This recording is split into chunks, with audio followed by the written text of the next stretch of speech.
Hi, this is Lucia with Yard of Love.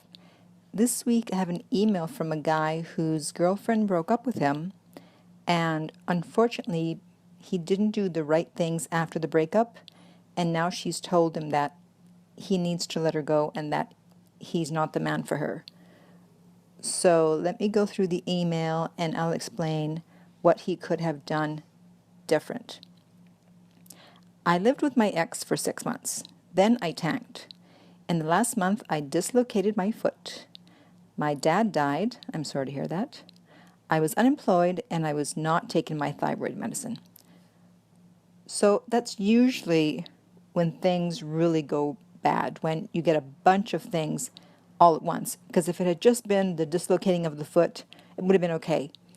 If it had just been the dad dying, of course it would have been very traumatic, but it wouldn't have been as bad with all these other things. If it was just the unemployment.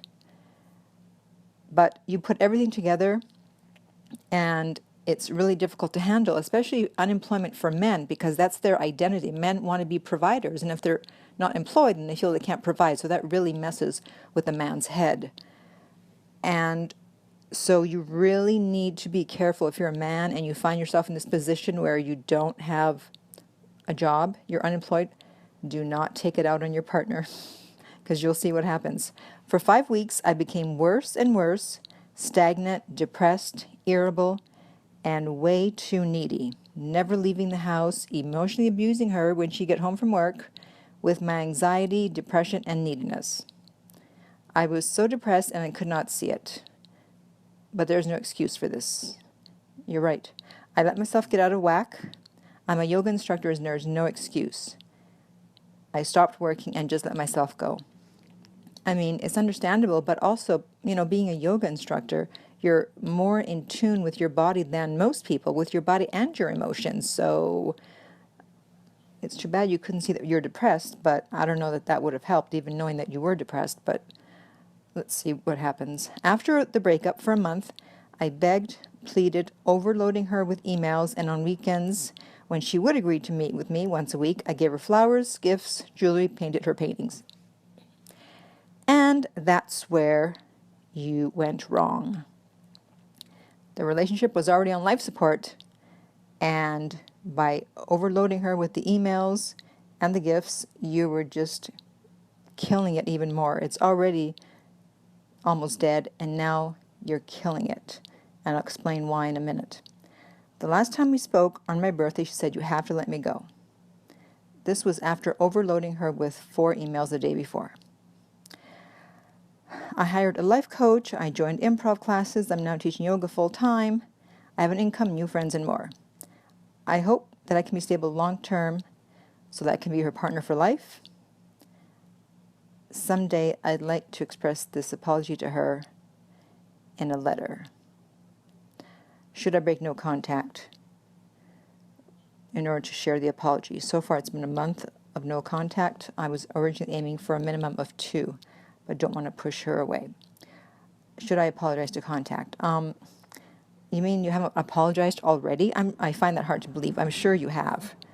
I'm sure you have. In the times when you were giving all the gifts, I'm sure you apologized. So sending yet another apology is not going to do the trick. But let me show you where you went wrong. So women need to feel safe, both physically, emotionally, and mentally. They need to know that, the person they're with is not going to beat them up. They need to know that the person is not going to be verbally abusive, emotionally abusive. And so she didn't feel safe because you were out of control. You were not able to control yourself. You were not able to control how you expressed your depression and your anxiety, and you took it out on her. So she broke up with you, and then you tried to get her back, but you didn't address the problem. The problem was that you were out of control. And so what you needed to do was to show her what? A man in control. But you didn't do that. You showed her a man who overloaded her with emails. You showed her a man who thought that he could buy her back, who didn't understand that wasn't the problem. The problem was not that you weren't giving her flowers and gifts and jewelry and painting her paintings. The problem was that you were not in control of yourself. And so that's why the flowers and the gifts and the jewelry and the paintings didn't work, because they didn't address the problems. And when you said you overloaded her with 4 emails the day before, again, a man out of control, a man who can't control himself. And that's unsafe. Men don't want to be around other men who can't control themselves, and women don't want to be with a man who can't control himself, because the thought is, what's going to happen if we're married and we have children and something like this happens again, like a bunch of bad things happen again? Because that's just life. Things happen. And all of a sudden, one bad thing after another happens in 4 months, and now she's married with you with children, and she can't count on you to control yourself. And so she may not even be thinking this consciously, but subconsciously, she knows she wants to feel safe, and she wants to build a nest, so to speak, with a partner who she can trust, who she can feel safe with. And if she can't feel safe with you, she can't trust you to control yourself and control your expression of your feelings, then she's not going to want to be with you. So what you should have done when she broke up with you was just to go away, leave her alone for at least a good month, get yourself together.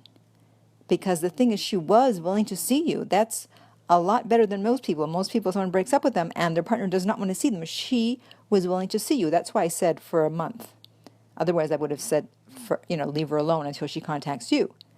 If you had just gone away, regrouped, start to get yourself together, then you wouldn't have been as needy. You wouldn't have, hopefully, been overloading her with 4 emails, and you could have been back together. And so that's why this is so sad, because this didn't have to happen.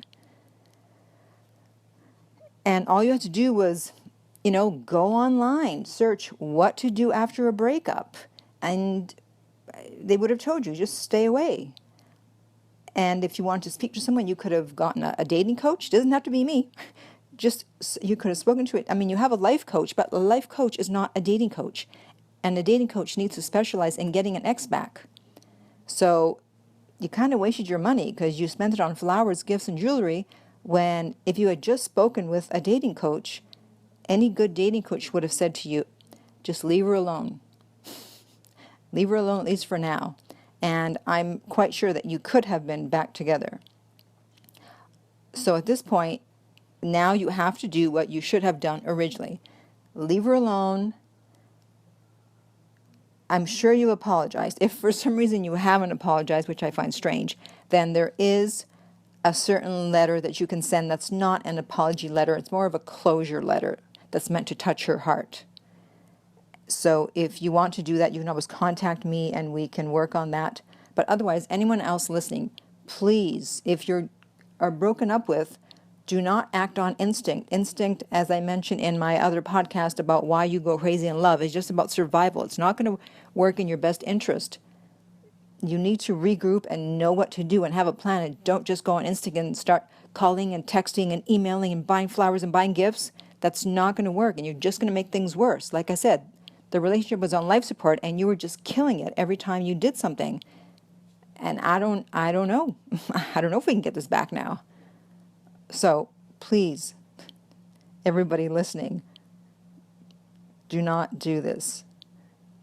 Make intelligent choices. Make wise choices.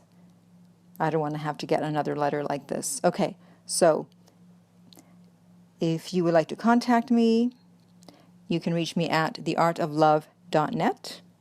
If you're listening to this on iTunes, please rate and review the podcast. If you're listening on YouTube, please subscribe. And finally, remember that love inspires, empowers, uplifts, and enlightens.